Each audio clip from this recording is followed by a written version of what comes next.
En la Ciudad de México, en el corazón palpitante y opulento del barrio de Polanco, el Antara Fashion Hall no es solo un centro comercial, es un santuario para el lujo, un monumento de cristal y acero donde los sueños de consumo se materializan en bolsas de diseñador y el brillo deslumbrante de autos importados. El sol de la tarde descendía perezoso, derramando una luz dorada sobre el asfalto impecable del estacionamiento, haciendo destellar la pintura pulida de Porsches y Mercedes, como si fueran joyas dispuestas sobre un terciopelo negro. Fue en este escenario de abundancia casi irreal donde Claudio Vega, un arquitecto de renombre a sus 45 años, orquestaba un delicado ballet de normalidad. Cada movimiento suyo era preciso, calculado, desde la sonrisa tranquila que ofrecía a su hijo hasta la manera cuidadosa en que depositaba las últimas bolsas de marcas mundialmente famosas en el maletero de su auto.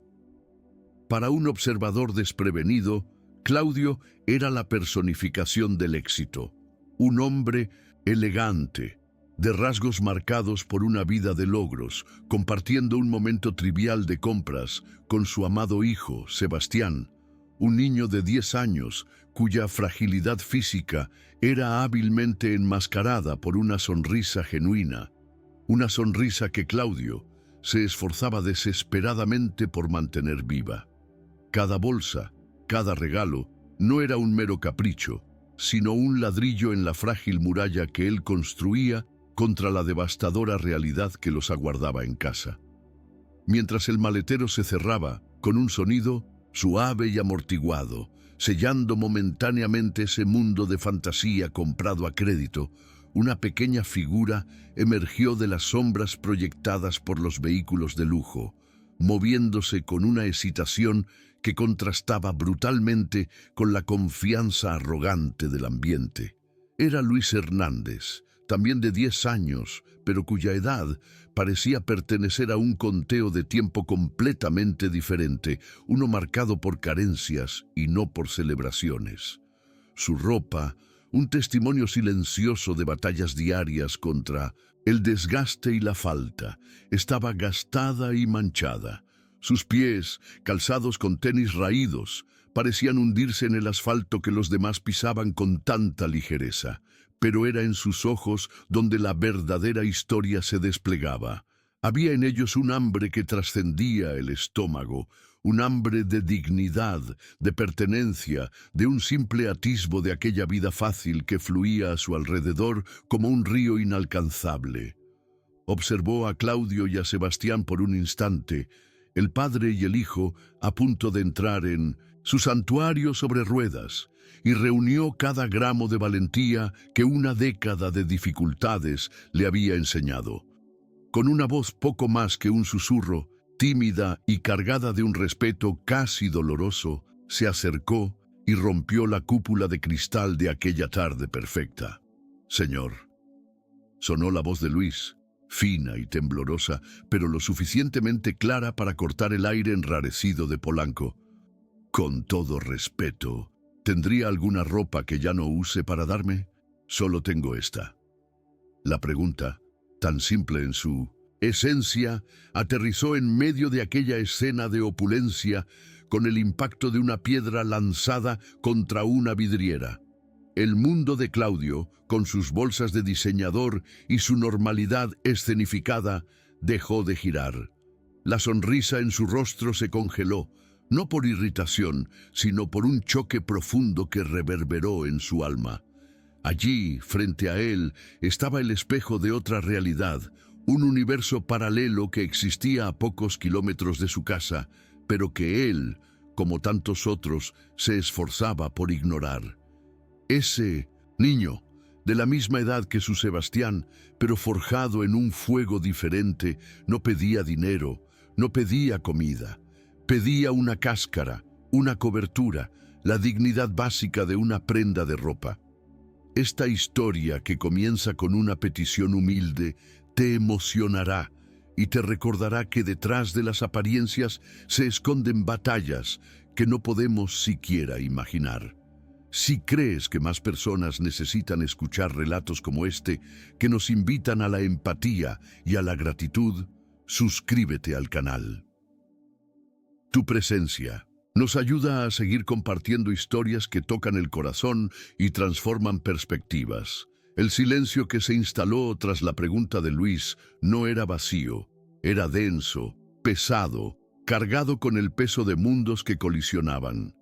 Para Claudio, el tiempo pareció distorsionarse, cada segundo estirándose en una eternidad dolorosa.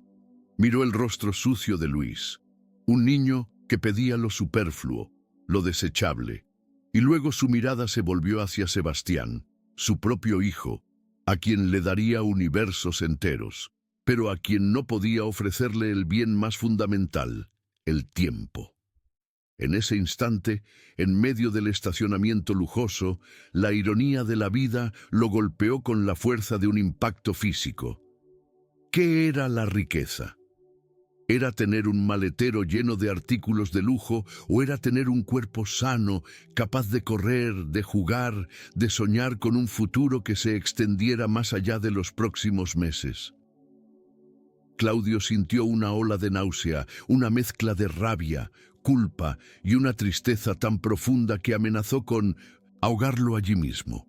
Cada sonrisa que compraba para Sebastián, cada momento de felicidad artificial, parecía ahora una farsa grotesca frente a la cruda realidad de aquel niño que, en su pobreza material, poseía el tesoro que todo el dinero de Claudio no podía comprar. Sebastián, por su parte, observaba la escena con la curiosidad pura e innata de un niño. Veía en Luis un reflejo de un mundo que solo conocía a través de las ventanillas del auto o por las historias que escuchaba. Sentía una punzada de empatía, una tristeza infantil y genuina por aquel chico que no tenía ropa.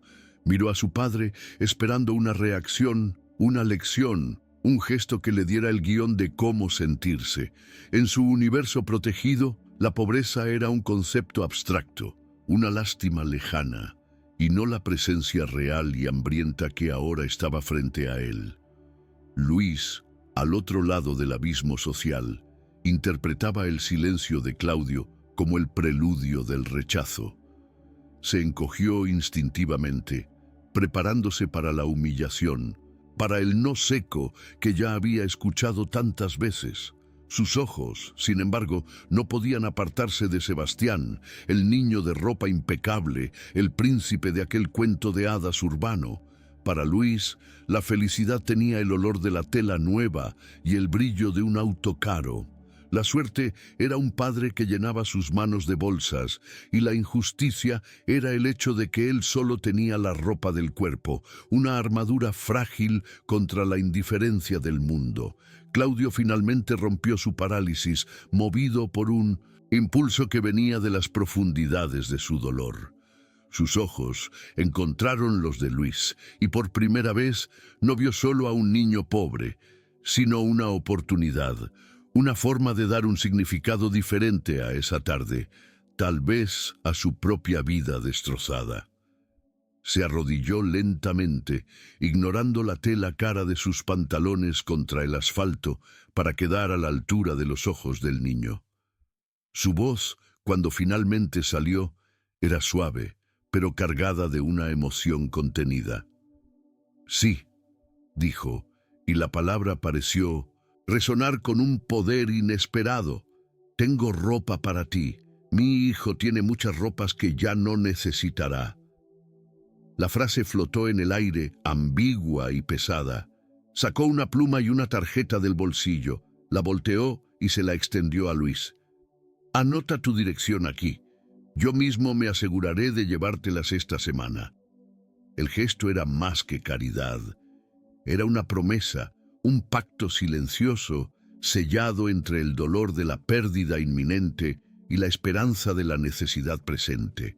Un puente frágil construido sobre el abismo que separaba a aquellos dos niños. Claudio Vega era un maestro constructor, un hombre cuya vida profesional se definía por erigir desde cero estructuras imponentes que desafiaban la gravedad y el tiempo. En su oficina, con paredes de cristal que ofrecían una vista panorámica de la metrópoli que él había ayudado a moldear, maquetas de edificios audaces y premios de diseño se alineaban como trofeos de una guerra ganada contra el caos. Era reverenciado por su capacidad de transformar concreto y acero en poesía, de crear espacios que prometían seguridad, permanencia y un futuro sólido. Sin embargo, todo ese genio, toda esa capacidad de planificar y ejecutar se desmoronaba en polvo frente al único proyecto que importaba, la única estructura que era impotente para reparar, el cuerpo frágil de su hijo. La leucemia, ese arquitecto enfermizo e invisible, deconstruía silenciosamente la obra maestra de su vida, y no había cálculo, diseño o material en el mundo que pudiera detener su obra de demolición. Así, la motivación de Claudio se había convertido en algo febril y desesperado. Cada día era una carrera contra el reloj para construir recuerdos, para llenar los últimos meses de Sebastián con una felicidad tan intensa y vibrante que tal vez, solo tal vez, pudiera resonar en la eternidad del silencio que vendría después. La dinámica entre padre e hijo era una obra de teatro agridulce, representada diariamente con una dedicación que partía el corazón. Claudio asumía el papel de director y actor principal, creando un guión de alegría continua, donde cada escena era un paseo, una compra, una sorpresa. Su risa era un poco demasiado alta, su entusiasmo un poco demasiado forzado, una actuación constante para un público de un solo espectador que amaba y temía perder. Sebastián, por su parte, era un actor secundario brillante. Con la sabiduría precoz que el dolor suele forjar, entendía, en algún nivel profundo y no verbalizado, la naturaleza de aquella representación. Sabía que estaba enfermo, sentía el cansancio en sus huesos, la debilidad que los juguetes nuevos no podían curar. Sus sonrisas, por lo tanto, eran un regalo de vuelta para su padre, una forma de aplaudir el esfuerzo, de decir, lo sé y te amo por intentarlo. Y así, ambos se protegían mutuamente en un pacto de silencio y amor, un esfuerzo conjunto para mantener la ilusión de normalidad, incluso cuando, en los momentos silenciosos, en el auto de regreso a casa, la verdad flotaba entre ellos, pesada y sofocante como el aire antes de una tormenta. Lejos de los rascacielos de Polanco, en el barrio obrero de Azcapotzalco, la vida de Luis Hernández estaba tejida con hilos de una realidad completamente distinta. Su casa era un espacio pequeño y sencillo, pero impregnado de una dignidad feroz y del olor a tela y aceite de máquina, el aroma constante del trabajo de su madre, Marta. Ella era una costurera habilidosa, cuyas noches se extendían en largas horas de trabajo, la melodía constante de su máquina de coser componiendo la banda sonora de su supervivencia. El amor de Marta no se manifestaba en bolsas de diseñador, sino en los callos de sus dedos, en el cansancio de sus ojos al final del día y en el plato de comida caliente, aunque modesto, que nunca dejaba de poner en la mesa. La motivación de Luis, por lo tanto, nacía de ese contraste. Su envidia no era un sentimiento oscuro o malicioso, era el anhelo natural de un niño que se ve desde fuera de una vitrina de dulces. No odiaba a Sebastián, envidiaba la facilidad, la ausencia de lucha, la banalidad de la abundancia que la vida del otro niño parecía prometer. Para Luis, la riqueza era sinónimo de despreocupación, y su mayor sueño era simplemente tener algo nuevo, sin que eso representara el sacrificio de semanas enteras de trabajo de su madre. El gesto de Claudio al arrodillarse en el asfalto y prometer ayuda a Luis no fue un acto de pura y simple caridad. Fue un acto de desesperación transfigurado. En ese momento, no estaba solo ofreciendo ropa a un niño necesitado, estaba intentando, de forma simbólica y dolorosa, remendar el tejido desgarrado de su propia alma. Al ver la salud vibrante de Luis, una salud que el dinero no podía comprar para Sebastián, Claudio sintió una necesidad visceral de intervenir, de usar su poder y su riqueza para arreglar algo, cualquier cosa. Si no podía curar a su propio hijo, tal vez podía vestir al otro, cubrir la desnudez de la injusticia con la tela cara de su culpa y su duelo anticipado. La promesa de llevar la ropa se convirtió entonces en una misión compleja. Era una forma de enseñar una última lección de empatía a Sebastián, pero era sobre todo un ritual para sí mismo, un ritual de transferencia, donde tomaba prestada por un momento la vitalidad de Luis y a cambio ofrecía los despojos de un futuro que su propio hijo jamás conocería. Las ropas que nunca serían usadas, los zapatos que nunca se gastarían. Luis, por otro lado, regresó a casa flotando en una nube de incredulidad y esperanza. La tarjeta de Claudio, con la dirección anotada en una caligrafía firme, parecía arder en su bolsillo, un talismán que prometía la entrada a un mundo mágico. Entró corriendo por la puerta de casa, el rostro iluminado por una alegría que su madre Marta rara vez veía. «Mamá, mamá, un hombre rico, me va a dar ropa, mucha ropa, tiene un hijo como yo y me va a dar todo», exclamó, las palabras tropezando unas con otras en su entusiasmo. Marta, que terminaba un pedido bajo la luz tenue de una lámpara, levantó los ojos cansados y forzó una sonrisa. Escuchó la historia de su hijo con el corazón apretado, una mezcla de alegría por su felicidad y un miedo profundo a la decepción. «Qué bueno, mi hijo», dijo con la voz teñida por un realismo que la vida le había impuesto. «Pero no te hagas demasiadas ilusiones. Las personas como ellos tienen mucho de qué preocuparse. A veces se olvidan de las promesas hechas en el calor del momento». La advertencia de su madre fue como una pequeña nube gris en su cielo azul, una semilla de duda plantada en su corazón esperanzado, creando el primer conflicto real entre su fe infantil y la dura sabiduría del mundo. Esa misma noche, en dos extremos de la vasta Ciudad de México, dos niños de 10 años vivían realidades que eran el reverso una de la otra. En Azcapotzalco, Luis se acostó en su cama sencilla, bajo una manta remendada, y soñó. Soñó con el tacto de telas nuevas, con el olor de zapatos de cuero, con la sensación de tener tantas opciones que elegir una ropa por la mañana sería un dilema feliz y no una resignación. Su sueño era sobre tener.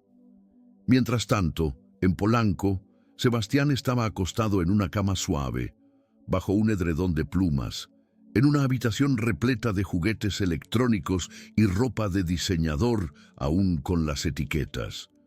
Pero él no soñaba, luchaba por respirar, su cuerpo librando una batalla silenciosa contra un enemigo que lo consumía por dentro. Si pudiera soñar, Sebastián no soñaría con más juguetes o más ropa. Soñaría con la fuerza de Luis para correr por la calle, con la energía para patear un balón, con la simple y milagrosa promesa de un mañana. Esa noche, la ironía cósmica alcanzó su punto máximo. El niño pobre soñaba con ser rico, y el niño rico daría toda su fortuna por, al menos un día, ser el niño pobre y saludable. La generosidad de Claudio, que para el mundo exterior podría parecer un noble acto de filantropía, era, en su esencia, un mecanismo de defensa, una sofisticada arquitectura de negación. Cada regalo comprado para Sebastián, cada viaje planeado y ahora la promesa hecha a Luis, eran ladrillos en una muralla que él erigía no para proteger a su hijo de la enfermedad, pues sabía que eso era imposible, sino para protegerse a sí mismo del silencio ensordecedor del desespero. Mantenerse ocupado con la logística de la felicidad era su única escapatoria. Trataba los últimos días de su hijo como su proyecto arquitectónico más complejo. Cada detalle era meticulosamente planeado para crear una fachada de alegría y normalidad. Sin embargo, él era el único que sabía que la base de esta obra estaba irremediablemente comprometida y que en cualquier momento toda la estructura de su cordura cuidadosamente construida podría derrumbarse. El acto de donar la ropa de Sebastián, antes incluso de su partida, era la parte más cruel y necesaria de ese proyecto. Era la aceptación tácita del fin, disfrazada de un acto de esperanza para otro. Mientras, tanto en el universo de Luis, la promesa de Claudio germinaba como una semilla mágica en suelo árido. La esperanza, para él, tenía una forma, un color y una textura. Se imaginaba caminando hacia la escuela con zapatos sin agujeros, vistiendo una camisa que no estuviera descolorida por el tiempo y el uso excesivo. En sus fantasías, los otros niños ya no lo mirarían con lástima o desprecio, sino con el respeto que parecía concederse automáticamente a aquellos que vestían la armadura de la prosperidad.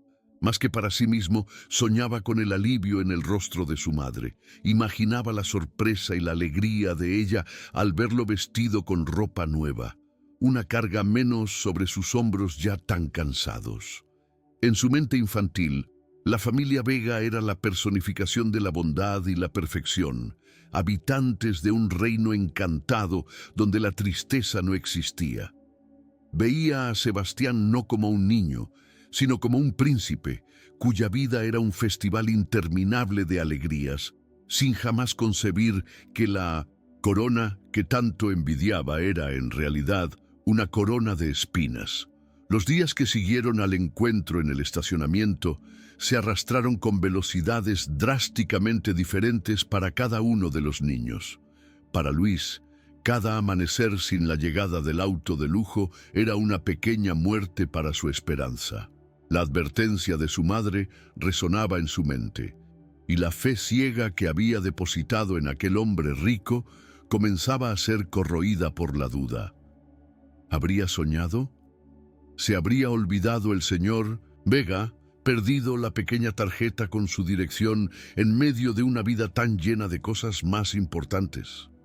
La espera se convirtió en una agonía, un examen a su capacidad de creer en la bondad.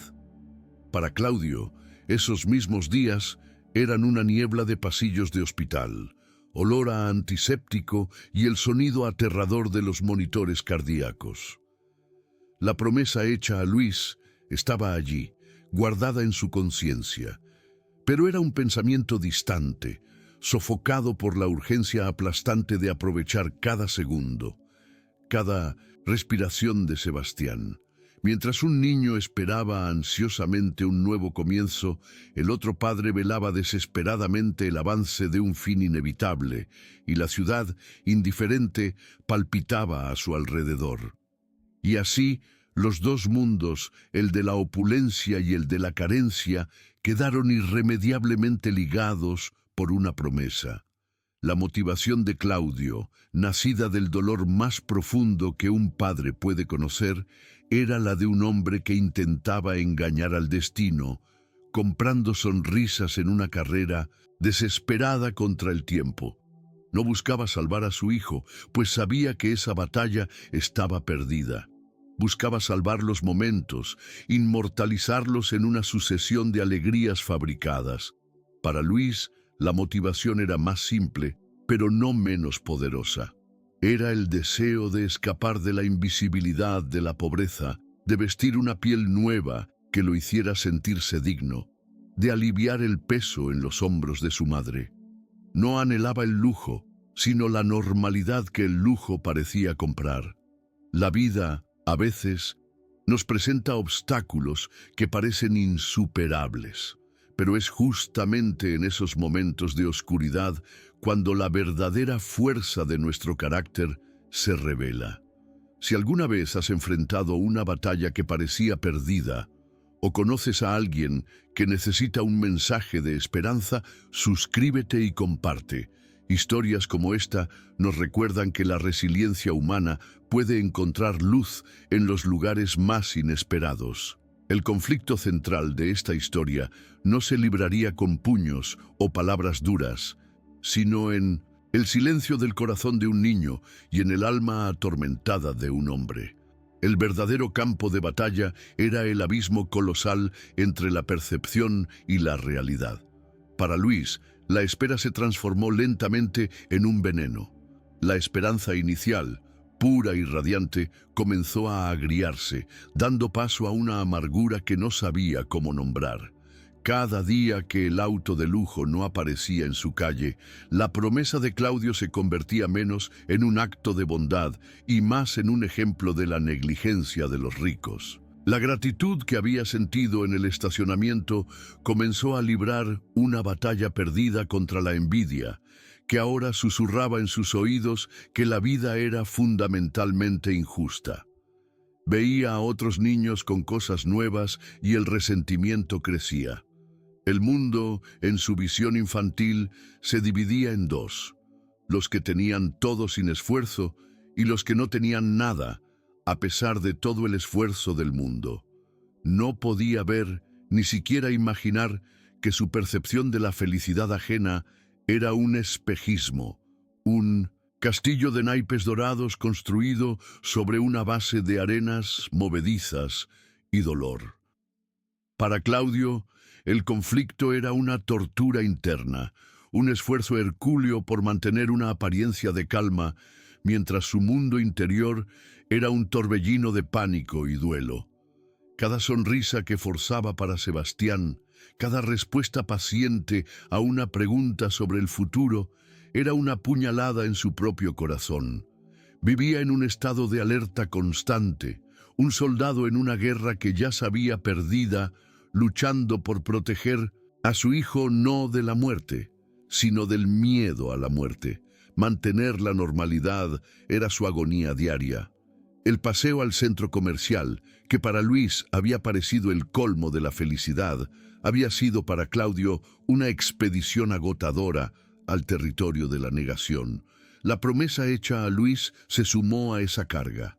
La pequeña tarjeta con la dirección de Azcapotzalco estaba en su billetera, un recordatorio constante de una tarea por cumplir. Pero, ¿cómo podía concentrarse en donar la ropa de un futuro que no existiría cuando estaba desesperadamente intentando aferrarse a los últimos fragmentos del presente de su hijo que se desvanecía entre sus dedos como humo? La culpa por postergar la promesa se mezclaba con su dolor abrumador, creando un nudo en su garganta que apenas podía soportar.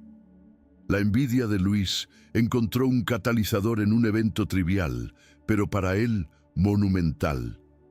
Fue una mañana de martes, en el patio de la escuela, durante un juego de fútbol improvisado. Al patear el balón con más fuerza, la suela de su único par de tenis, ya gastada y frágil, se desprendió, abriendo una boca hambrienta que expuso su calcetín agujereado. Las risas de algunos compañeros fueron instantáneas y crueles, y cada carcajada fue como un clavo en su autoestima. En ese momento, la decepción se solidificó en rabia. La imagen de Claudio Vega, con su promesa fácil y su olvido conveniente, invadió su mente. Ese hombre, con su auto de lujo y su hijo de ropa impecable, tenía el poder de cambiar su realidad con un gesto mínimo, pero había elegido no hacerlo. La promesa rota se convirtió para Luis en la prueba definitiva de la indiferencia del mundo de los ricos, un juego cruel en el que él había sido el peón descartable. La gratitud que había sentido se disolvió por completo, dejando atrás solo el residuo amargo de un sueño ridiculizado, la certeza infantil y dolorosa de que la bondad era solo una ilusión para los que no tienen nada. Ese mismo día, a cientos de kilómetros de distancia, en 1200, una habitación de hospital que olía a esterilidad y miedo, El conflicto de Claudio alcanzó su punto más álgido de una manera mucho más silenciosa y devastadora. Sebastián, que había estado más débil en los últimos días, se volvió hacia su padre con una serenidad aterradora en sus ojos grandes y cansados. No preguntó por un juguete nuevo ni por un paseo. Hizo la pregunta que Claudio temía más que a la propia muerte. «Papá», dijo, con la voz débil pero firme, «voy a morir, ¿verdad?». El mundo de Claudio se detuvo. El aire en sus pulmones se solidificó. ¿Cómo se responde a eso? ¿Cómo se miente al amor de tu vida cuando la verdad es un monstruo que ya está dentro de la habitación? Se acercó, tomó la mano pequeña y fría de su hijo y con la garganta cerrada por el dolor representó su actuación más difícil. «No, campeón, claro que no. Vas a estar bien. Vamos a viajar, vamos a ver el mar. Solo estás un poco cansado».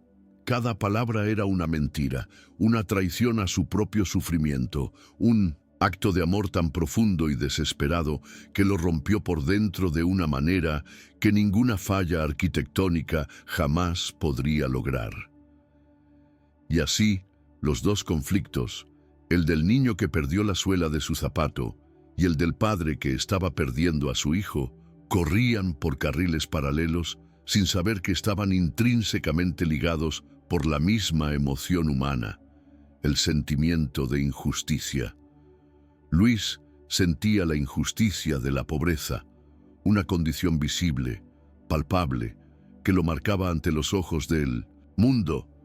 Miraba lo que no tenía y concluía que el universo era injusto. Claudio sentía la injusticia de la enfermedad, una condición invisible, una crueldad aleatoria que se burlaba de toda su riqueza y poder. Miraba lo que tenía, todo, excepto lo que importaba, y también concluía que el universo era fundamentalmente injusto. Ambos se sentían víctimas, ambos se sentían traicionados por un orden cósmico que parecía distribuir suerte y sufrimiento sin rima ni razón. Lo que ninguno de los dos podía comprender era que, en la compleja economía de la vida, uno de ellos, a pesar de su aparente pobreza, era el verdadero millonario y el otro, con toda su fortuna, era el más miserable de los hombres. Esa era la verdad que flotaba, esperando el momento adecuado para revelarse. La mancha de humillación en el patio de la escuela fue el catalizador que transformó la decepción de Luis en un plan. Una determinación fría e infantil se apoderó de él. Si el mundo de los ricos no le daría ni una migaja, él la arrancaría por la fuerza. Su envidia, antes un sentimiento vago de deseo, ahora tenía un objetivo y un propósito. Comenzó a ver la ciudad con nuevos ojos. Cada auto de lujo que pasaba era una afrenta. Cada vitrina iluminada era un recordatorio de su exclusión.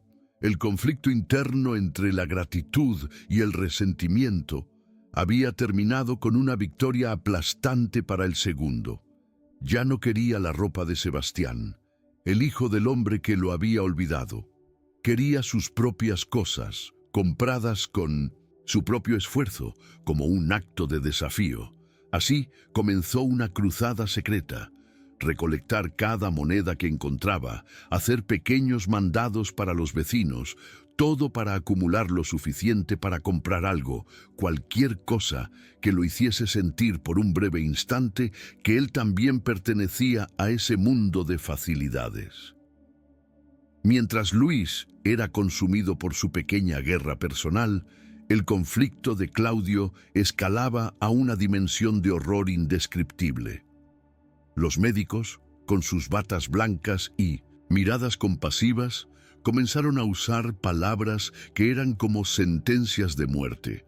Palabras como cuidados paliativos, confort y calidad de vida restante.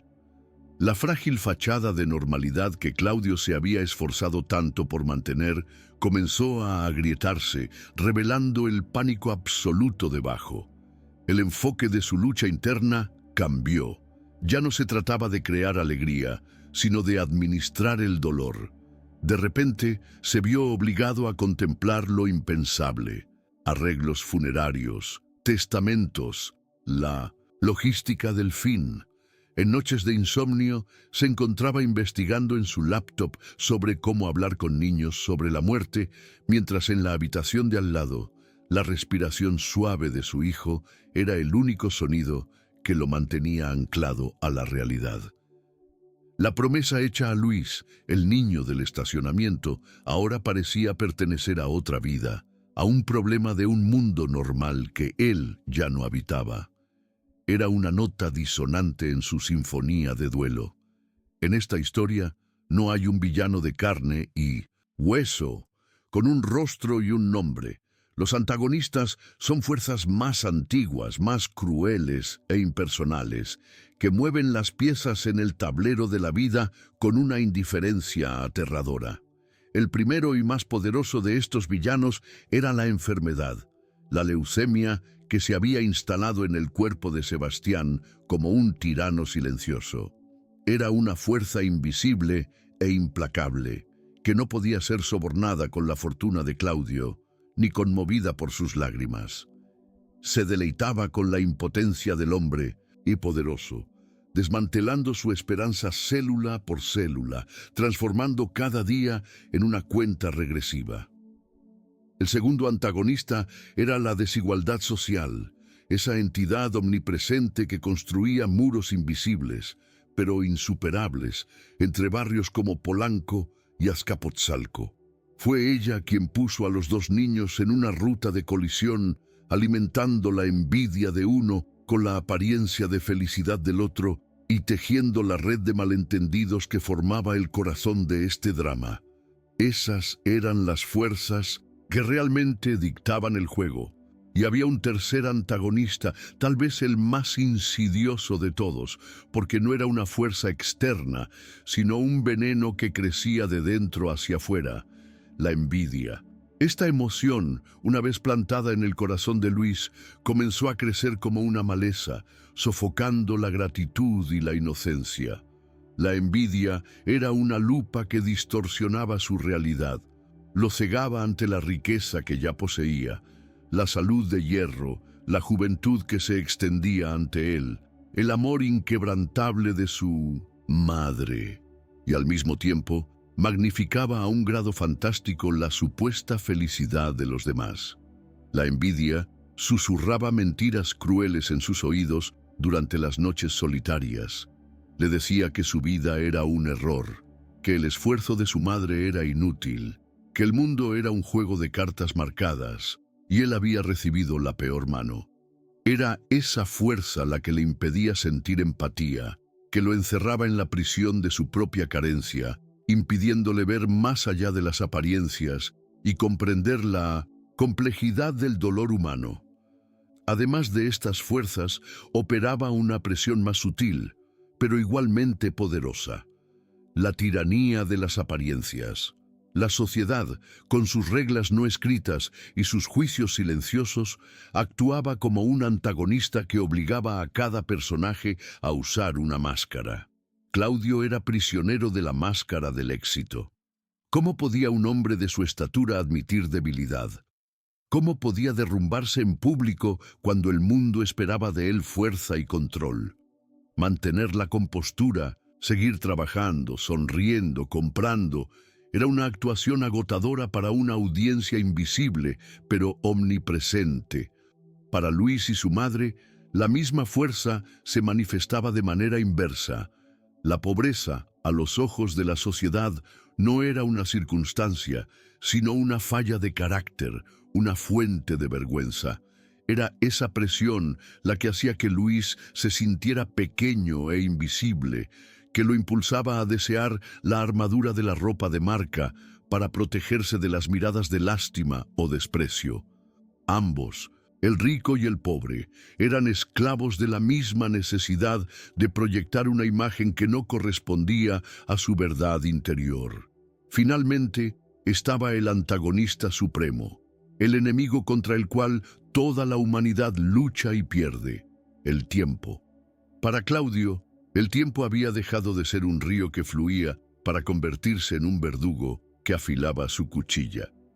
Cada tic-tac del reloj era un golpe en su pecho, un recordatorio de que la cuenta regresiva para el mayor dolor de su vida estaba en marcha.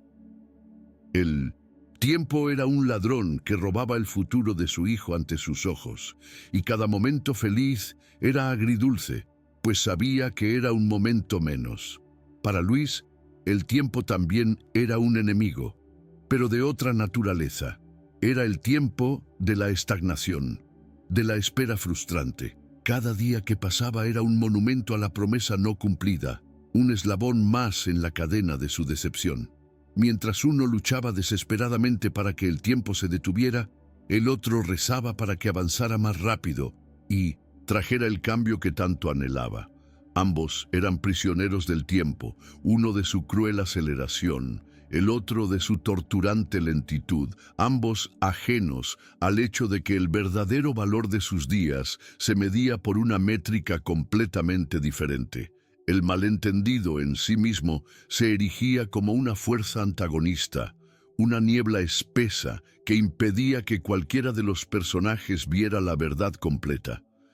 Era una barrera invisible, pero poderosa, que permitía que la envidia de Luis floreciera sin el antídoto de la compasión y que aislaba a Claudio en una cámara de eco de su propio dolor. Luis miraba la vida de Claudio y veía solo el brillo del éxito, presumiendo que la felicidad era un accesorio incluido en la compra. Claudio, por su parte, al mirar a Luis, veía la personificación de la salud, de la vitalidad, y presumía una simplicidad de vida libre de preocupaciones existenciales, olvidándose de la lucha diaria y agotadora de la pobreza. Esa mutua y completa incomprensión de la realidad del otro era el motor que alimentaba el drama. Era una fuerza que los mantenía en sus esquinas designadas del ring, cada uno luchando contra el fantasma que proyectaba en el otro, incapaces de percibir que, en el fondo, ambos estaban siendo castigados por el mismo juez implacable, la vida. Dentro de Claudio, un adversario aún más íntimo y corrosivo lo consumía diariamente. La culpa. Era una sombra que se aferraba a él, susurrando acusaciones en sus momentos de mayor vulnerabilidad. La culpa irracional de un padre que se pregunta qué hizo mal para que su hijo sufriera así. La culpa de su propia riqueza, que ahora parecía una broma de mal gusto, un poder inútil que no podía negociar con la muerte. Había la culpa de no poder ser fuerte todo el tiempo, de los momentos en que tenía que esconderse para llorar, sintiéndose un impostor en el papel de pilar de la familia. Y, sumada a todo esto, había ahora la pequeña pero insistente culpa de la promesa no cumplida. La imagen del rostro esperanzado de Luis lo atormentaba como un pequeño fantasma de sus fallas. Él, el gran constructor, se sentía un fracaso en todos los frentes, incapaz de garantizar un futuro para su hijo, incapaz de usar su fortuna para lo que importaba e incapaz de cumplir la más simple de las promesas a un niño necesitado. En contrapartida, el antagonista que crecía en Luis era el orgullo herido. Tras el ciclo de esperanza y decepción, su vulnerabilidad inicial dio paso a una coraza de desafío. Ya no quería la caridad, no quería las obras de un mundo que lo había despreciado. Su misión de comprar algo por su cuenta era la manifestación de ese orgullo, un grito silencioso de «no te necesito». Ese sentimiento, aunque nacido de la necesidad de proteger su corazón de otra herida, se convirtió en un obstáculo en sí mismo. El orgullo le impedía permanecer abierto, admitir su necesidad. Si Claudio apareciera en su puerta en ese momento, la primera reacción de Luis ya no sería de alegría, sino de rechazo. «Ya no necesito tu ayuda», diría, aunque cada fibra de su ser la anhelara. Era una armadura que lo protegía de la lástima, pero que también lo aislaba de la posibilidad de conexión y de la verdad que estaba por venir. Y como telón de fondo para todas estas batallas, la propia Ciudad de México actuaba como una fuerza antagonista final, la indiferencia. El mundo seguía girando, ajeno a la pequeña tragedia de un niño con un zapato roto y a la inmensa tragedia de un padre con el corazón partido. Millones de personas pasaban por ellos todos los días, cada una inmersa en sus propias luchas y alegrías, sus propias urgencias y distracciones. El tráfico rugía, los mercados hervían de actividad, los negocios se cerraban, la vida palpitaba en un ritmo frenético que no tenía tiempo para el dolor silencioso de un hombre o para la rabia contenida de un niño. Esa indiferencia masiva servía para amplificar el aislamiento de cada uno. Claudio, en su mansión o en el hospital, estaba solo en su duelo, un náufrago en una isla de dolor invisible para la multitud. Luis, en su cruzada solitaria, era solo un rostro anónimo más en el paisaje urbano, su angustia personal completamente irrelevante para el gran mecanismo de la metrópoli. El mundo no era activamente cruel. Era simplemente, y tal vez de manera aún más dolorosa, indiferente. El arco de transformación de Luis, su viaje de la envidia a la gratitud, comenzó no con un gran gesto, sino con una pequeña grieta en su nueva y amarga visión del mundo. Sucedió una tarde cuando estaba sentado en la acera, con el orgullo herido y el hambre disputándose su atención. Un panadero anciano de su barrio, un hombre cuyo rostro era un mapa de una vida de trabajo duro, salió de su tienda y sin decir una palabra le extendió un pan dulce aún caliente del horno. «Para que se te pase el enojo», dijo el viejo con una sonrisa cansada antes de volver adentro. Ese gesto simple e inesperado desarmó a Luis. La bondad no vino de un auto de lujo, sino de manos callosas, de alguien que como él conocía la lucha diaria. Ese pan caliente en sus manos era la prueba de que su madre tenía razón. La bondad no tenía dirección fija ni clase social. Por primera vez en semanas, la coraza de su orgullo se agrietó y sintió algo más allá de la rabia y el resentimiento. Sintió confusión y bajo la confusión, una minúscula y temblorosa semilla de su antigua fe en la humanidad comenzó a brotar nuevamente. La transformación de Claudio, por otro lado, comenzó en 1900. El silencio de una madrugada en el hospital, en el punto más profundo de su impotencia. Tras una noche particularmente difícil, en la que el dolor de Sebastián había sido más intenso, Claudio se encontró de pie, mirando por la ventana el primer resplandor del amanecer pintando el cielo de la ciudad. Y allí, en ese momento de quietud, algo dentro de él se rindió. Dejó de luchar, dejó de intentar construir diques contra el océano de su dolor. Aceptó que su hijo se estaba yendo, que no había nada más que hacer, ninguna cura que comprar, ningún viaje que planear.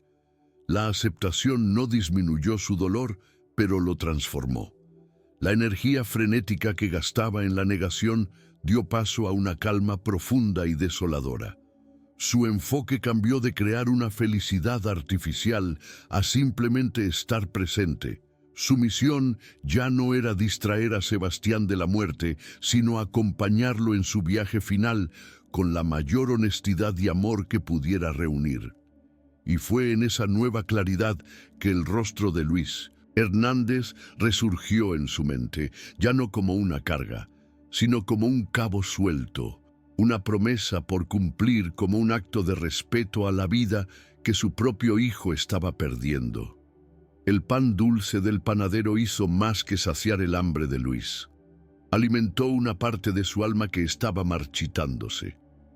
Al volver a casa, miró a su madre, encorvada sobre la máquina de coser, y por primera vez no vio la personificación de su vida de carencias, sino la imagen de la fuerza y el amor incondicional. Vio el sacrificio en cada puntada que ella cosía, la esperanza en cada pieza que terminaba. Su deseo por cosas nuevas no desapareció, pero perdió la urgencia, la amargura. En ese momento, tomó una decisión que marcó el verdadero inicio de su madurez. Abrió la pequeña lata donde guardaba las monedas que había acumulado con tanto empeño para su cruzada de orgullo y en lugar de seguir soñando con un objeto para sí mismo, usó el dinero para comprar una pequeña flor en una maceta, la favorita de su madre. Entregarle ese regalo sencillo y ver la rara sonrisa de sorpresa y genuina alegría iluminar el rostro cansado de ella le dio una satisfacción más profunda que cualquier par de tenis nuevos podría haber proporcionado. Estaba empezando a entender que la riqueza se medía de otras formas. Con la calma desoladora de la aceptación, Claudio también comenzó a actuar. La tarea de separar la ropa de Sebastián, antes un pensamiento insoportable, ahora se presentaba como un deber sagrado. Entró en la habitación de su hijo, ya no como un fugitivo de la realidad, sino como un curador de recuerdos. Cada prenda de ropa era una reliquia, un portal hacia un momento específico. La pequeña camiseta del equipo de fútbol lo transportó a una tarde de risas en el parque. El suéter de lana gruesa trajo de vuelta el calor de un abrazo en un día frío. El proceso era desgarrador. Cada doblez en la tela era una puñalada en su pecho, pero también había algo purificador en ello.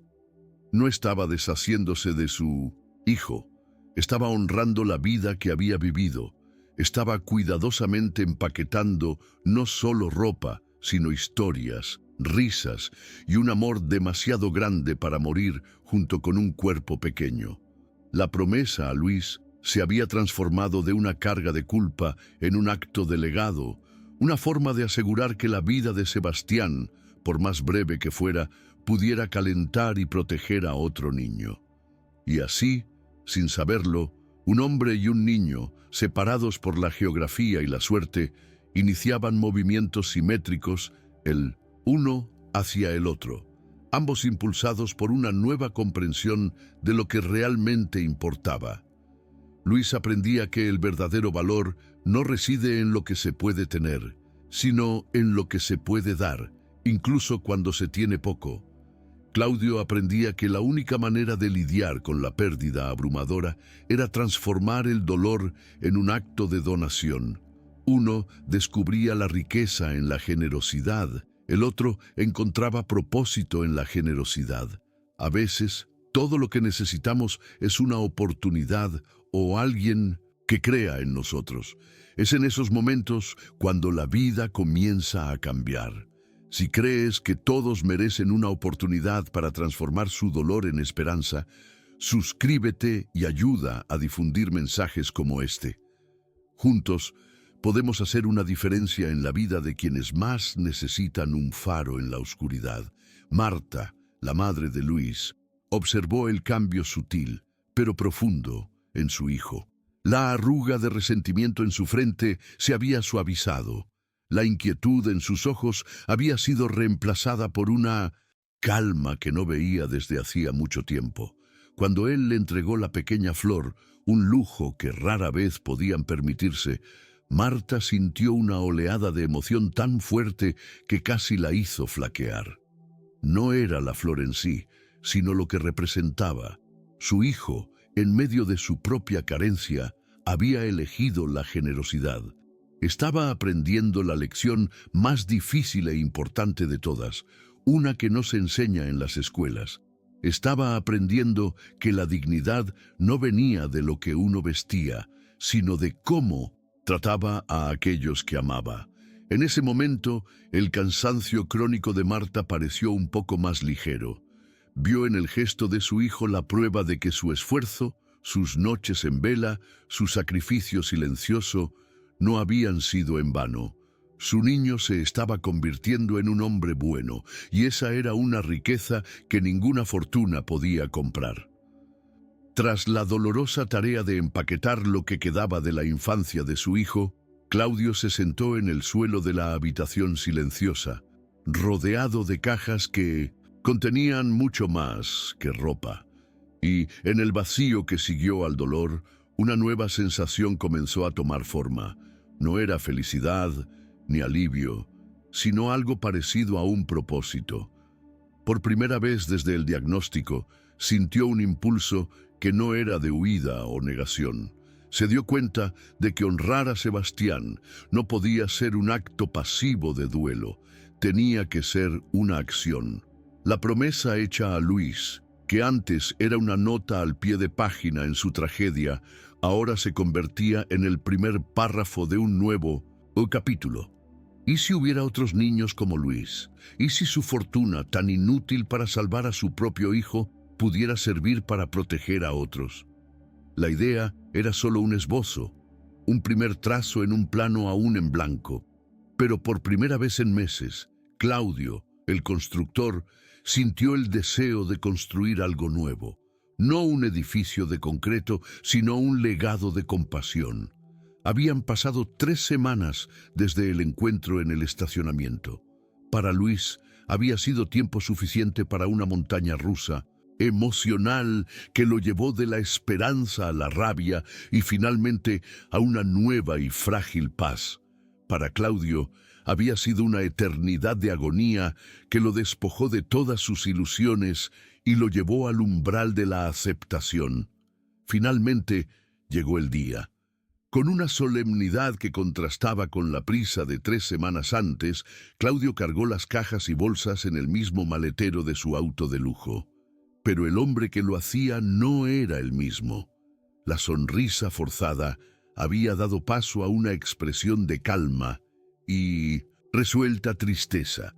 Las bolsas ya no eran símbolos de una felicidad comprada, sino de una vida vivida y de un amor que trascendía la pérdida. Al conducir fuera de las puertas doradas de Polanco hacia las calles modestas de Azcapotzalco, no estaba solo cruzando la ciudad, estaba cruzando el abismo de su propio dolor, listo para finalmente conectar los dos mundos y entregar la verdad que cargaba como un peso en su pecho. En los días que se convirtieron en semanas, Luis, sin darse cuenta, completó una parte fundamental de su transformación. La aceptación de que el hombre rico probablemente nunca vendría lo liberó de la tiranía de la expectativa. El fuego de la envidia y la rabia se apagó, dejando atrás las cenizas de una lección aprendida.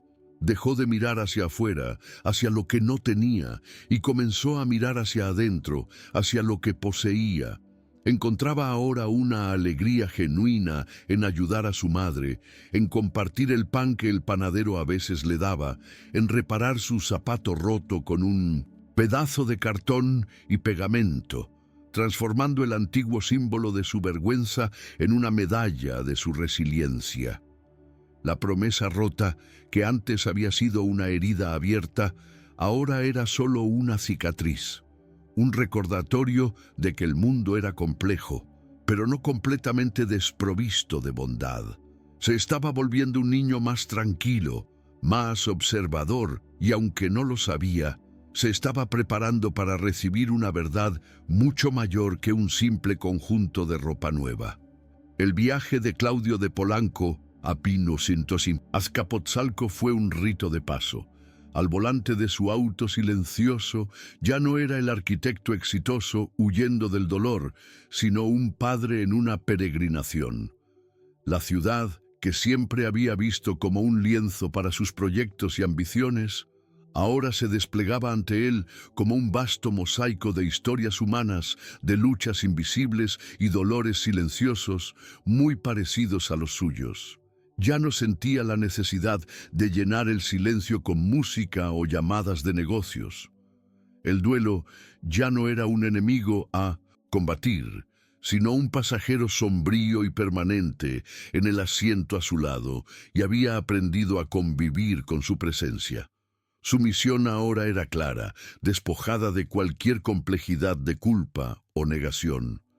Se trataba de cerrar un círculo. Se trataba de honrar la vida de su hijo de la única manera que le quedaba.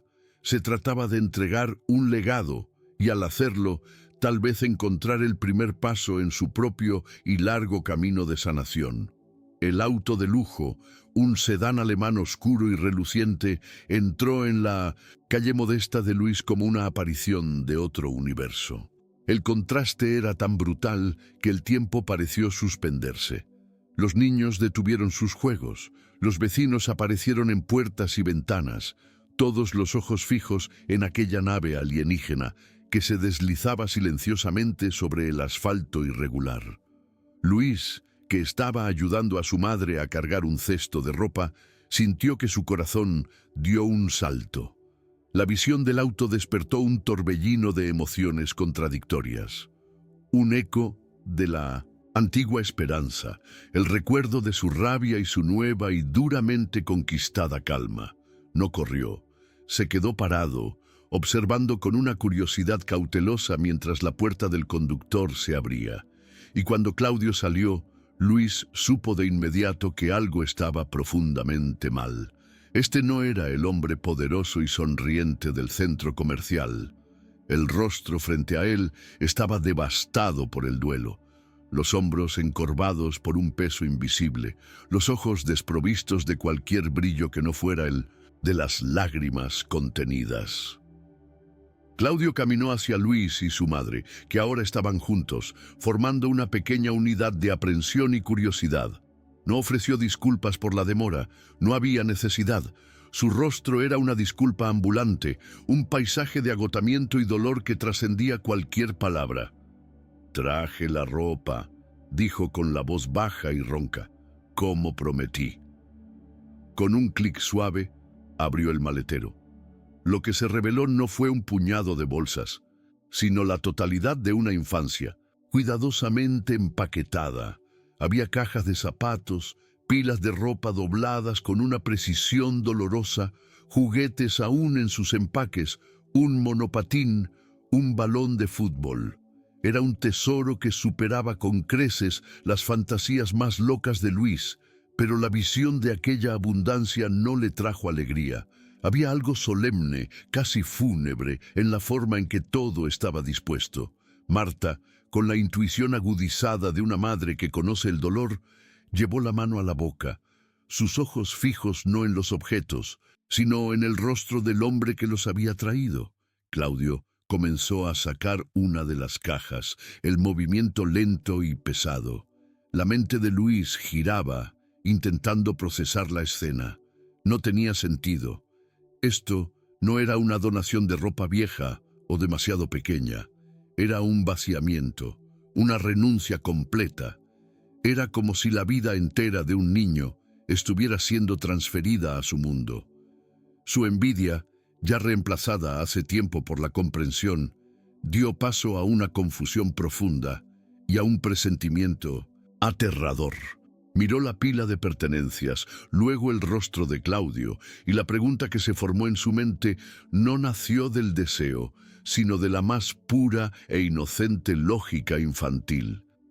Dio un paso adelante, con la voz apenas un susurro de aire, pero clara en el silencio pesado de la calle. «Pero, señor», comenzó, con el ceño fruncido en genuina perplejidad, «si me está dando todo, ¿con qué se va a quedar su hijo?». La pregunta flotó en el aire, una flecha de inocencia disparada directamente al corazón de la tragedia. Claudio detuvo la caja a medio sacar del auto. La bajó lentamente de vuelta al maletero y se enderezó. Miró a Luis, y en su mirada no había lástima, solo una tristeza infinita y una honestidad brutal. Respiró hondo, el aire parecía raspar su garganta. «Mi hijo ya no necesita nada, Luis», dijo, y su voz, aunque tranquila, rompió el corazón de todos los que la escucharon. «Está en el cielo ahora». Un sollozo escapó de Marta, pero Luis permaneció paralizado, intentando comprender. Claudio continuó, la voz ahora un susurro de confesión. «Ese día en el auto, después de que hablamos contigo, Sebastián lloró. Me dijo que daría todos estos juguetes, toda esta ropa, todo, solo por ser como tú, por tener la salud para correr en la calle».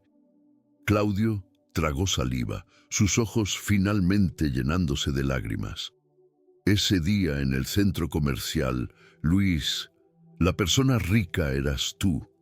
La persona con suerte eras tú. Las palabras de Claudio cayeron sobre Luis no como una explicación, sino como una onda de choque que reorganizó violentamente todo su universo. La frase, la persona rica eras tú, resonó en su mente, deshaciendo en segundos la narrativa de injusticia que había construido con tanto cuidado. Miró sus propias manos, sus brazos fuertes, sus piernas capaces de correr, y por primera vez en su vida no los vio como herramientas para el trabajo o la huida, sino como un tesoro de valor incalculable. El recuerdo de su zapato roto, la vergüenza de su ropa, vieja, todo eso se redujo a polvo, insignificante ante la magnitud de la revelación. La envidia, aquel veneno amargo que lo había consumido, se disolvió instantáneamente, lavada por una avalancha abrumadora de una emoción nueva y aplastante: la empatía. Miró al hombre rico frente a él y ya no vio a un ser de otro planeta, sino a un padre, un ser humano roto por el mismo dolor que cualquier persona podría sentir, y su corazón infantil se partió por él. Fue Marta quien primero se movió, rompiendo la parálisis que se había apoderado de la calle. Con una gracia y dignidad que nacían de su propia experiencia con la dureza de la vida, se acercó a Claudio. Todas las barreras de clase, todas las sospechas se habían desvanecido. Frente a ella estaba solo un padre en duelo. Extendió la mano y, en un gesto de pura y simple humanidad, le tocó el brazo. «Lo siento mucho», dijo, con la voz quebrada. «Lo siento mucho por su pérdida. Ninguna madre, ningún padre debería pasar por esto». Las palabras eran simples, pero cargadas de una verdad universal que creó un puente inmediato entre ellos. Los vecinos, que observaban desde la distancia, comprendieron el cambio en la atmósfera. Los murmullos curiosos se transformaron en un silencio respetuoso. En esa calle modesta, la tragedia se había convertido en el gran igualador, recordando a todos que, bajo las diferentes vestiduras de la suerte, todos los corazones humanos sangran del mismo color. Claudio, apoyado por la compasión inesperada de Marta, logró encontrar la voz para terminar lo que había venido a hacer. A Sebastián le gustaría que un niño lleno de vida pudiera usar sus cosas, explicó, mirando a Luis. Le gustaría que trajeran alegría, en lugar de quedarse guardadas en una habitación silenciosa. La oferta ahora estaba completamente recontextualizada. Ya no era un acto de caridad de un rico a un pobre. Era una petición, una herencia, un rito de paso. Luis, entendiendo la solemnidad del momento, se acercó al auto. Sus ojos pasaron por los juguetes coloridos y, con una reverencia que nunca había sentido por ningún objeto material, tomó el balón de fútbol. No lo agarró con la avidez de un niño recibiendo un regalo. Lo sostuvo con ambas manos como si fuera un objeto sagrado, frágil e inmensamente precioso. En ese momento la transacción se completó. No se trataba de la transferencia de bienes, sino de la transferencia de una lección. Luis no estaba recibiendo solo un balón, estaba recibiendo la responsabilidad de vivir la vida que otro niño soñó tener. No hubo más palabras, no eran necesarias. Con la ayuda silenciosa de un vecino, el resto de las pertenencias de Sebastián fueron descargadas y colocadas en la acera, una montaña de una infancia interrumpida. Claudio intercambió una última mirada con Marta, una mirada que comunicaba toda una vida de dolor, gratitud y un entendimiento mutuo que trascendía las clases sociales. Luego entró en su auto. El motor arrancó con un zumbido casi inaudible y se alejó, dejando atrás no solo los bienes materiales de su hijo, sino también un pedazo de su corazón. La calle volvió lentamente a su ritmo normal, pero algo había cambiado para siempre. Luis y su madre se quedaron parados por un largo tiempo, mirando esa herencia inesperada. No había alegría en sus rostros, solo la solemnidad de quienes habían sido encargados de custodiar las reliquias de un pequeño santo. Más tarde, dentro de su casa, en medio de las cajas y bolsas, Luis tomó una consola de videojuegos portátil. Era un objeto que había codiciado en innumerables vitrinas, el epítome del mundo que le había sido negado. Con manos temblorosas la encendió. La pantalla se iluminó y allí estaba el último juego guardado de Sebastián. Un mundo de aventura congelado en el tiempo, con un personaje que esperaba a un jugador que nunca volvería. Ver el nombre Sebastián en la pantalla hizo que todo fuera real de una manera que las palabras no lograron. Ese no era un niño anónimo y rico. Era Sebastián, un niño que tenía un nombre, un juego favorito, un mundo virtual que no pudo terminar. En ese instante, Luis sintió la verdadera naturaleza de la suerte. No era tener la consola, era tener la oportunidad de empezar un nuevo juego, de crear su propio personaje, de vivir para ver el final de la historia. Apagó el aparato con cuidado, la lección final y más dolorosa ahora grabada en su alma. En el camino de regreso a Polanco, Claudio sentía un vacío, pero era un vacío diferente, un vacío limpio. El torbellino de negación, culpa y rabia se había aquietado, dejando atrás el silencio puro e inmenso del duelo. Había hecho lo correcto, había honrado a su hijo, había dicho la verdad. La tarea, que antes parecía insoportable, lo había vaciado, pero también lo había purificado. Por primera vez, miró hacia el futuro no como un abismo de oscuridad, sino como una página en blanco. El dolor aún estaba allí, un compañero permanente, pero ahora había espacio para algo más. Había espacio para un propósito, la idea de la fundación, el deseo de transformar su tragedia en esperanza para otros, comenzó a tomar forma, ya no como un pensamiento fugaz, sino como un proyecto real, el próximo y más importante edificio que construiría en su vida.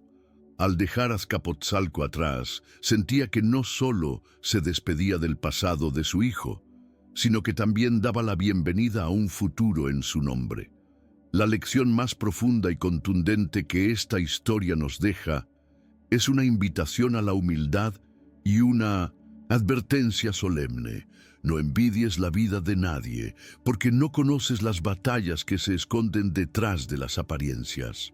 Luis, en su inocencia, codició la vida de Sebastián.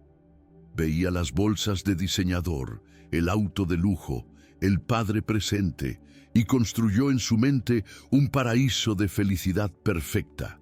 Veía la cáscara dorada y brillante, sin jamás imaginar que el interior estaba consumido por un dolor inimaginable. ¿Cuántas veces en nuestras propias vidas cometemos el mismo error? ¿Cuántas veces miramos las fotos sonrientes en las redes sociales, los logros profesionales de un colega, la familia aparentemente perfecta de un vecino, y sentimos el pinchazo de la envidia, deseando lo que ellos tienen? Esta historia nos recuerda que cada ser humano carga su propio fardo, y muchas veces los fardos más pesados son completamente invisibles a los ojos. La verdadera sabiduría no es desear la vida del otro, sino tener compasión por su lucha oculta. El antídoto para el veneno de la envidia es la gratitud, y el viaje de Luis es la ilustración más poderosa de cómo ocurre esa transformación. Comenzó la historia enfocado en todo lo que le faltaba, y terminó comprendiendo la inmensidad de todo lo que ya poseía. La salud para correr, el futuro para soñar, el amor de una madre para sostenerlo. Aprendió, de la manera más dura, que esos son los verdaderos tesoros, las fortunas que ningún dinero puede comprar y que ninguna tragedia puede, por sí sola, borrar.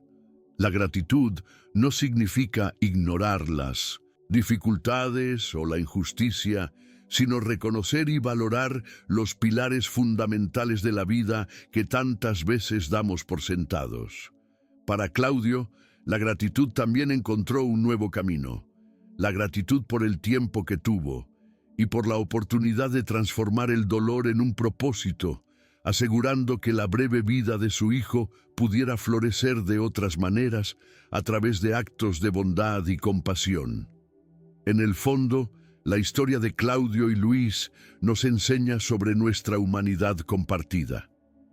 Nos enseña que más allá de las fachadas que construimos y las circunstancias que nos separan, todos conocemos el dolor, la esperanza, el amor y la pérdida.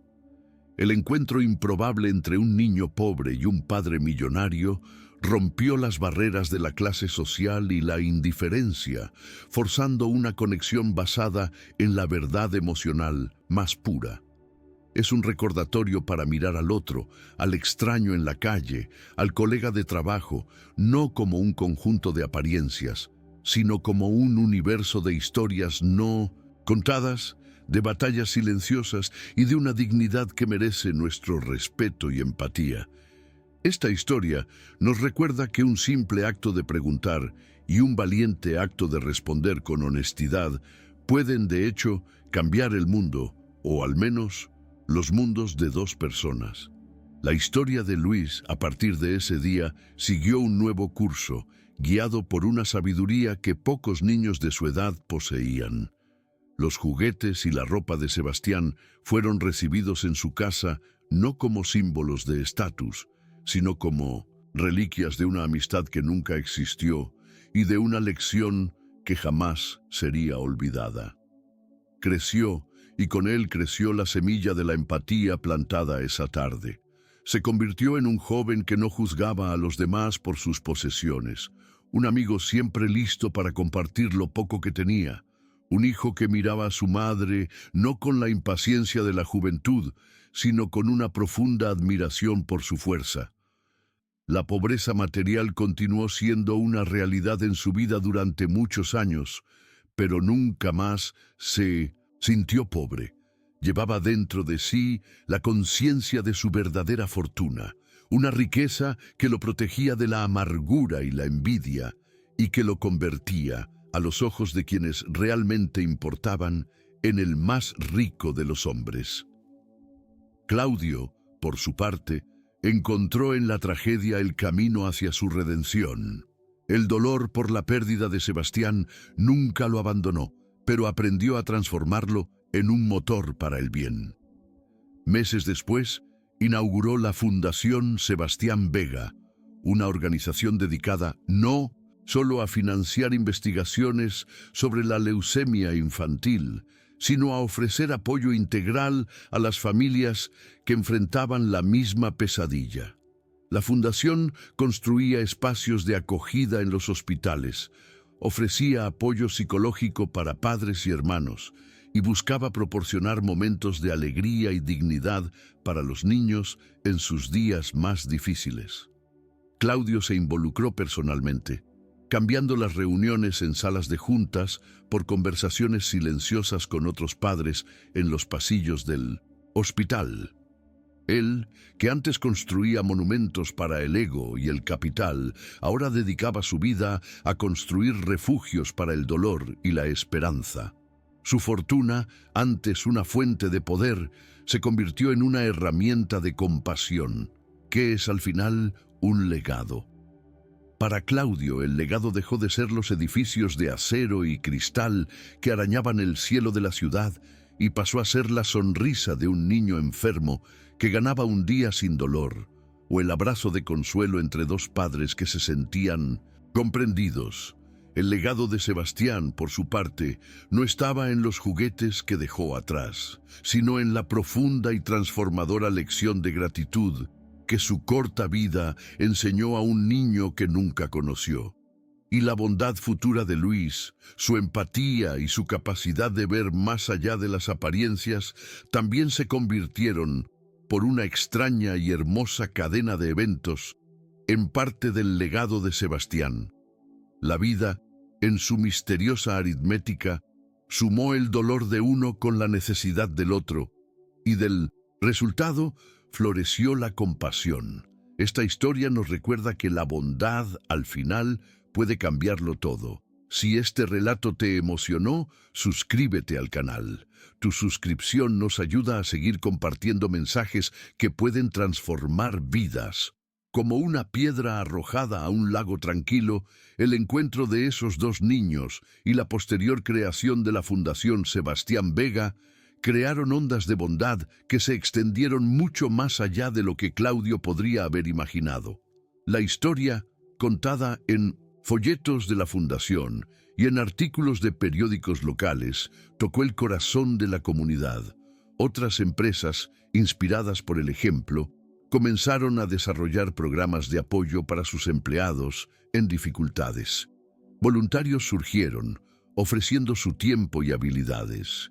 Marta, la madre de Luis, se convirtió en una de las voluntarias más dedicadas, organizando un taller de costura dentro de la fundación, donde enseñaba a otras madres a reparar y crear ropa para sus hijos, transformando su oficio de supervivencia en una herramienta de empoderamiento comunitario.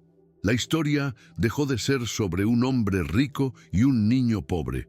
Se convirtió en un símbolo del poder de la empatía para disolver barreras e inspirar una cadena de generosidad. Años después, vemos a Luis como un joven de 20 años, cursando la carrera de trabajo social con una beca obtenida por su propio mérito. No se convirtió en un hombre rico en los términos que el mundo define, pero su vida era de una riqueza inconmensurable. En su escritorio modesto, junto a sus libros, descansaba el balón de fútbol de Sebastián, con la pintura desgastada y el cuero un poco desinflado por el tiempo, pero para él era el objeto más valioso que poseía. Era su recordatorio diario, su brújula moral. Se movía por el mundo con una compasión y una madurez que sorprendían a todos. Dedicaba su tiempo libre a proyectos en comunidades necesitadas, enseñando a los niños a leer y a jugar fútbol. Entendía, con una claridad que solo la experiencia podía dar, que el mayor regalo que se puede dar a alguien no es un objeto, sino la certeza de que su vida importa y que su futuro es un lienzo en blanco, listo para ser pintado. Claudio, ahora un hombre de cabello gris, encontró una paz que el dinero nunca le había proporcionado. Administraba la fundación con una dedicación silenciosa, lejos de los reflectores que antes buscaba. Su alegría venía en formas sutiles: el informe médico positivo de un niño, la carta de 1908, agradecimiento de una familia, el dibujo colorido que una niña le dio como regalo. En su escritorio había dos fotografías. Una era de Sebastián, sonriendo, en un día feliz en el parque. La otra era una foto reciente que Luis le había enviado. Un joven fuerte y sonriente, abrazado a su madre el día de su graduación del bachillerato. Claudio miraba esa foto y veía el más bello y duradero de todos sus proyectos. No era una torre de concreto, sino un hombre bueno. Y sabía, con una certeza serena, que en la sonrisa de Luis, en la bondad en sus ojos, la vida de Sebastián, de alguna manera, continuaba. La relación entre Claudio y Luis nunca se transformó en una amistad convencional o en una dinámica de padre e hijo sustituto.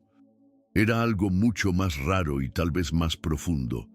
Era un lazo forjado en el fuego de la verdad, un pacto de respeto mutuo sellado en un momento de vulnerabilidad compartida. No necesitaban encuentros frecuentes ni largas conversaciones. Su comunicación existía en un plano diferente. Cada año, en el aniversario de la muerte de Sebastián, Claudio recibía una única fotografía de Luis, mostrando algo de su vida: su diploma, su trabajo voluntario, su madre sonriendo.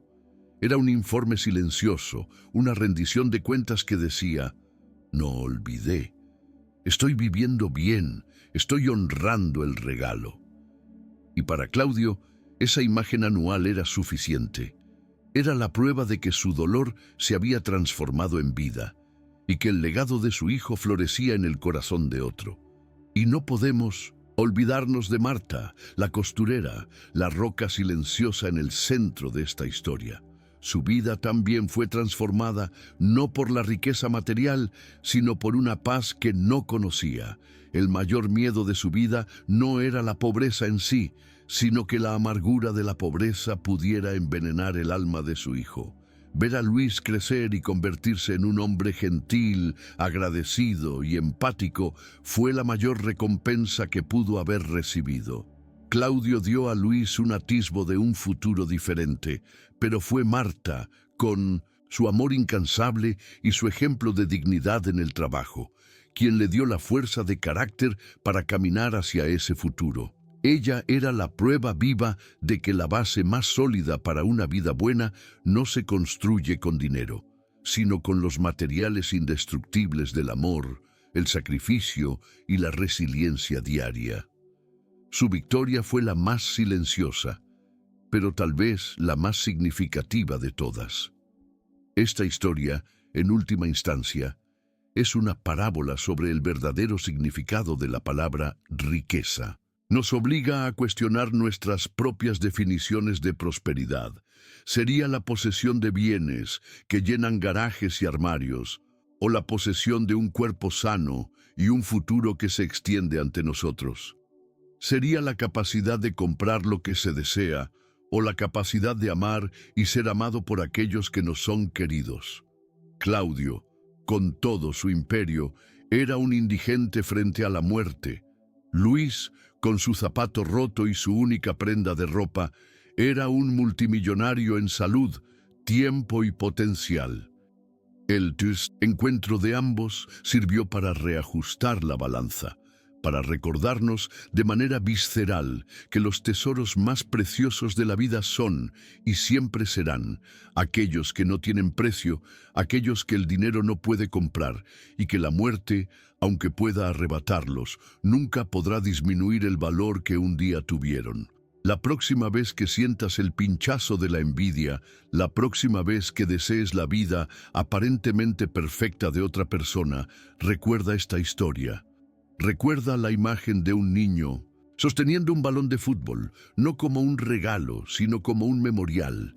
Ese balón no estaba hecho de cuero y aire, sino de memoria, gratitud y el peso de una segunda oportunidad. Recuerda que detrás de cada fachada de éxito puede haber un dolor silencioso, y detrás de cada apariencia de pobreza puede haber una riqueza de espíritu y salud que ninguna fortuna puede adquirir. La vida nos invita constantemente a reevaluar nuestras prioridades, a mirar nuestras propias manos, el tiempo que tenemos, el amor que nos rodea, y a reconocer en eso nuestra verdadera e inestimable herencia. La historia de Claudio y Luis es un recordatorio eterno de que la comparación es la ladrona de la alegría y la gratitud es la guardiana de la paz. Si esta historia tocó tu corazón y te hizo reflexionar sobre las batallas invisibles que todos libramos, entonces nuestra misión aquí está cumplida. Historias como esta son más que entretenimiento. Son faros de empatía en un mundo a menudo oscuro e indiferente. Si crees que los mensajes de compasión, gratitud y resiliencia necesitan ser escuchados, únete a nuestra comunidad. Suscríbete al canal, deja tu comentario compartiendo tus propias reflexiones y comparte este video con alguien que tal vez necesite recordar qué es verdaderamente valioso en la vida. Cada suscripción, cada compartida, nos ayuda a seguir tejiendo estas narrativas que curan, que conectan y que nos recuerdan, sobre todo, nuestra humanidad compartida. Recuerda siempre, la vida más rica no es la que tiene más, sino la que siente más gratitud. Hasta la próxima historia.